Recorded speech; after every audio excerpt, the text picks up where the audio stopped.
Some borrowers started to demand real gold instead of paper representations. Rumors spread. Suddenly, several wealthy depositors showed up to remove their gold. The game was up. A sea of claim check holders flooded the street outside the closed doors of the bank. Alas, the banker did not have enough gold and silver to redeem all the paper he had put into their hands. This is called a run on the bank, and it is what every banker dreads. This phenomenon of a run on the bank ruined individual banks and, not surprisingly, damaged public confidence in all bankers. It would have been straightforward to outlaw the practice of creating money from nothing. But the large volumes of credit the bankers were offering had become essential to the success of European commercial expansion, so instead the practice was legalized and regulated. Bankers agreed to abide by limits on the amount of fictional loan money that could be lent out. The limit would still be a number much larger than the actual value of gold and silver in the vault. Quite often the ratio was 9 fictional dollars to 1 actual dollar in gold. These regulations were enforced by surprise inspections. It was also arranged that, in the event of a run, central banks would support local banks with emergency infusions of gold. Only if there were runs on a lot of banks simultaneously would the banker's credit bubble burst and the system come crashing down.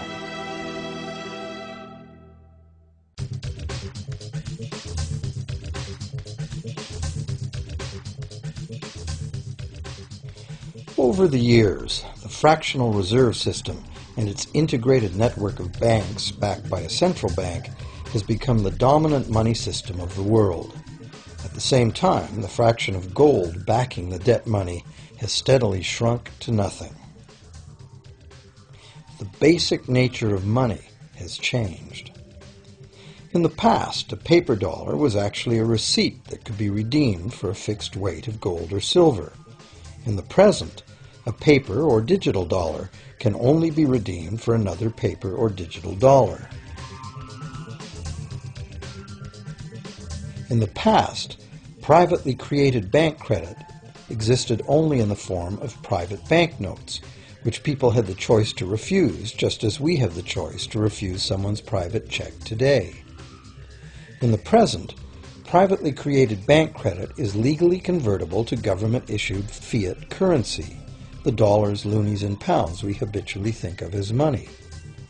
Fiat currency is money created by government fiat or decree, and legal tender laws declare that citizens must accept this fiat money as payment for debt, or else the courts will not enforce the obligation. So now the question is, if governments and banks can both just create money, then how much money exists? In the past, the total amount of money in existence was limited to the actual physical quantities of whatever commodity was in use as money. For example, in order for new gold or silver money to be created, more gold or silver had to be found and dug out of the ground. In the present, money is literally created as debt. New money is created whenever anyone takes a loan from the bank. As a result, the total amount of money that can be created has only one real limit: the total level of debt.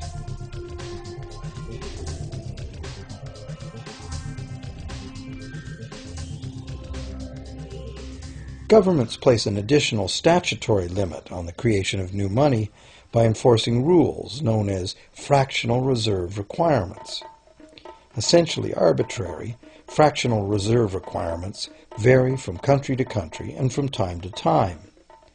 In the past, it was common to require banks to have at least $1 worth of real gold in the vault to back $10 worth of debt money created.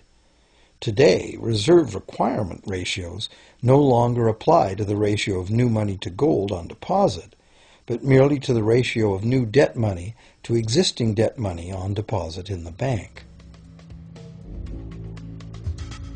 Today, a bank's reserves consist of two things: the amount of government-issued cash or equivalent that the bank has deposited with the central bank, plus the amount of already existing debt money the bank has on deposit. To illustrate this in a simple way, Let's imagine that a new bank has just started up and has no depositors yet. However, the bank's investors have made a reserve deposit of $1,111.12 of existing cash money at the central bank. The required reserve ratio is 9-to-1. Step 1. The doors open and the new bank welcomes its first loan customer. He needs $10,000 to buy a car.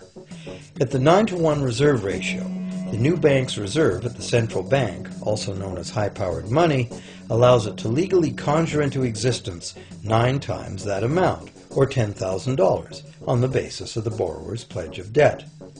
This $10,000 is not taken from anywhere. It's brand new money simply typed into the borrower's account as bank credit.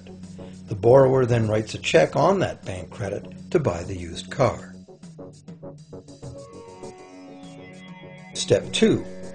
The seller then deposits this newly created $10,000 at her bank. Unlike the high-powered government money deposited at the central bank, this newly created credit money cannot be multiplied by the reserve ratio. Instead, it's divided by the reserve ratio. At a ratio of 9-to-1, a new loan of $9,000 can be created on the basis of the $10,000 deposit. Step 3. If that $9,000 is then deposited by a third party at the same bank that created it or at a different one, it becomes the legal basis for a third issue of bank credit, this time for the amount of $8,100. Like one of those Russian dolls where each layer contains a slightly smaller doll inside, each new deposit contains the potential for a slightly smaller loan in an infinitely decreasing series. Now, if the loan money created is not deposited at the bank, the process stops. That's the unpredictable part of the money creation mechanism. But more likely, at every step, the new money will be deposited at a bank, and the reserve ratio process can repeat itself over and over until almost $100,000 of brand new money has been created within the banking system. All of this new money has been created entirely from debt, and the whole process has been legally authorized by the initial reserve deposit of just $1,111.12, which is still sitting untouched at the central bank.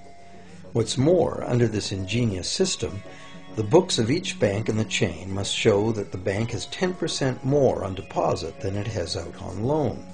This gives banks a very real incentive to seek deposits in order to be able to make loans, supporting the general but misleading impression that loans come out of deposits.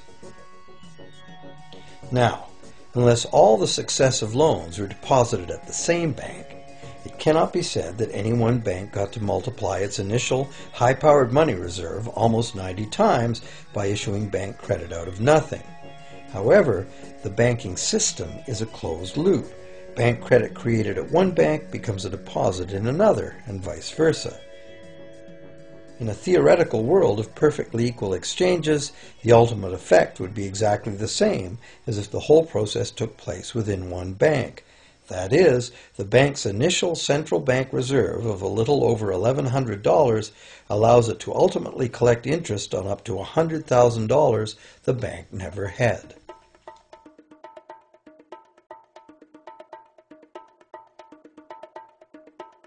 If that sounds ridiculous, try this.